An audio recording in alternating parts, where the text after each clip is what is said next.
Good evening, I'm James Randi, and tonight we're going to meet some people who claim to be able to heal the sick with psychic powers. Many people have heard of the psychic surgeons of the Philippines. Reverend Roger CROSTHWAITE, you've recently come back from the Philippines. Tell us, what did you see there?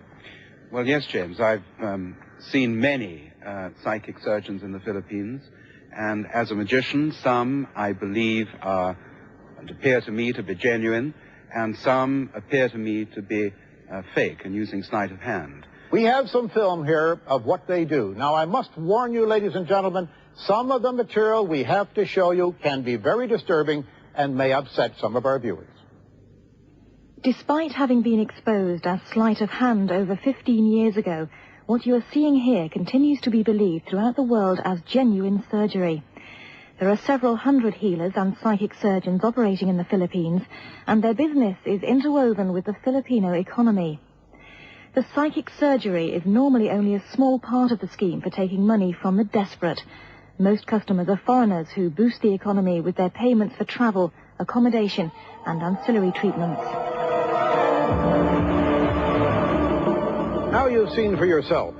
But is this a trick, or do they have supernatural powers? I'm going to show you a trick which uses methods well known to conjurers. You may or may not be able to see any difference between what is claimed to be genuine psychic surgery and this bit of sleight of hand. All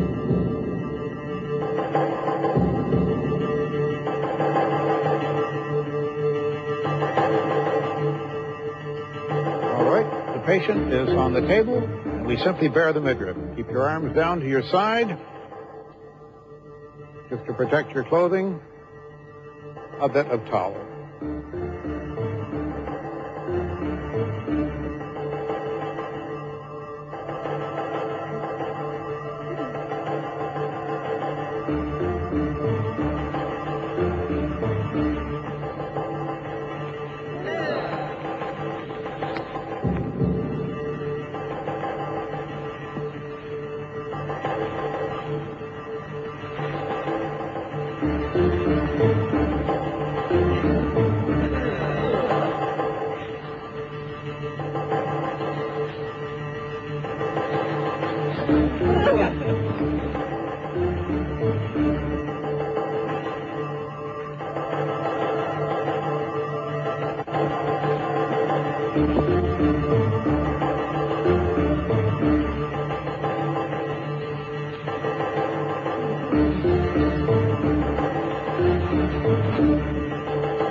And when it's all over, the mess is simply mopped up, and the patient is none the worse for the operation having taken place. You feeling better now? Wait till you get the bill. As always, it's for you to consider the evidence and make up your own minds.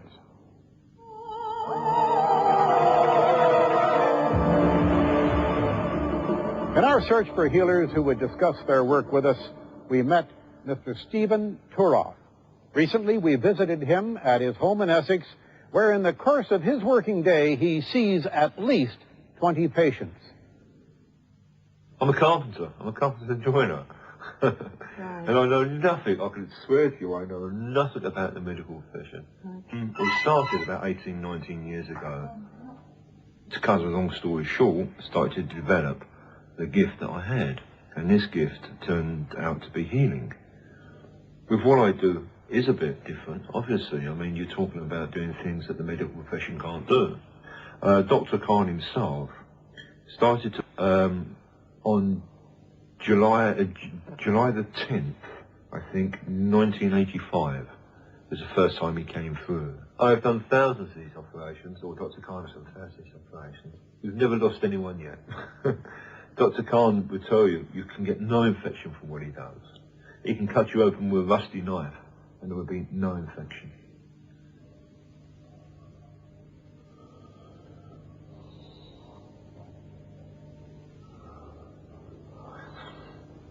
Good day to you.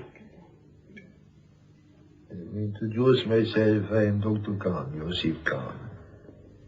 Dr. Khan, do you mind if we film you today? No, I do not mind.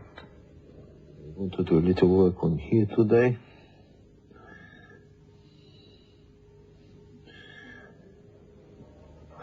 All I'm going to do is just to go in here, make a small incision here. There will be no pain. I have not given you injection.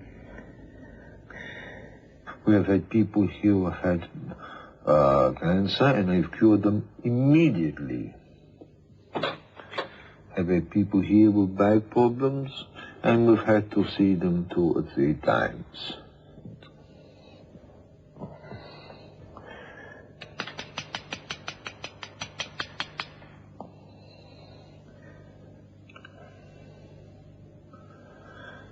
Is there any pain?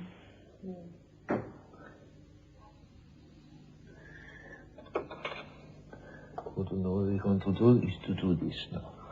Just to draw out a little bit of negative energy.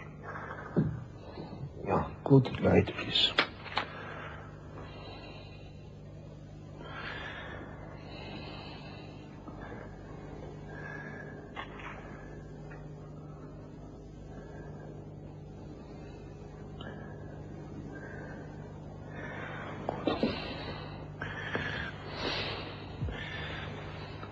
I'm sorry for your camera, but I do need to cover this up.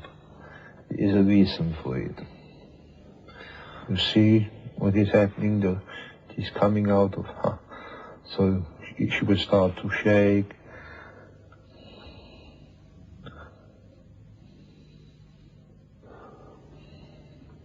That is out.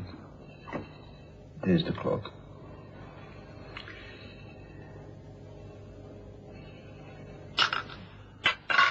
And you see, the opening is closed. It's gone. Healing is always been there, since time immemorial. But I tell you this, there is nothing for anybody to lose to see a healer. Some may go away with the pain they come with, but the spirit has been touched. What I'm going to do first is to give you a small injection here. These you do not see, they are called etheric injections.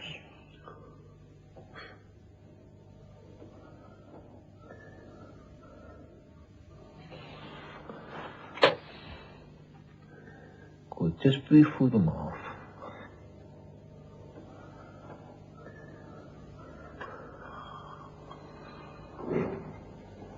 You must remember, people that come to me are people that your hospital can do no more for.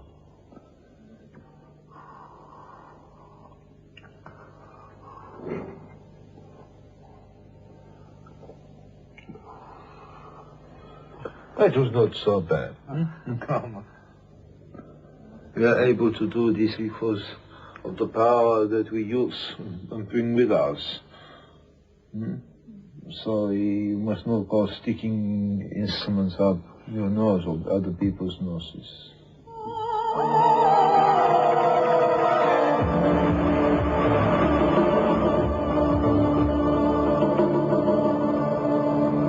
TUROFF, do you have any evidence at all that there ever was an actual living Dr. Khan whose spirit, you say, visits you? None at all. Well, the medical procedures we've seen on this bit of tape here are a medieval practice known as wet cupping. It's quite obsolete now. It was thought at one time to be useful and is now known to be totally useless. The other process seems to consist of sticking clamps all the way into a man's nasal cavities. Why do you do this sort of thing? What does it accomplish?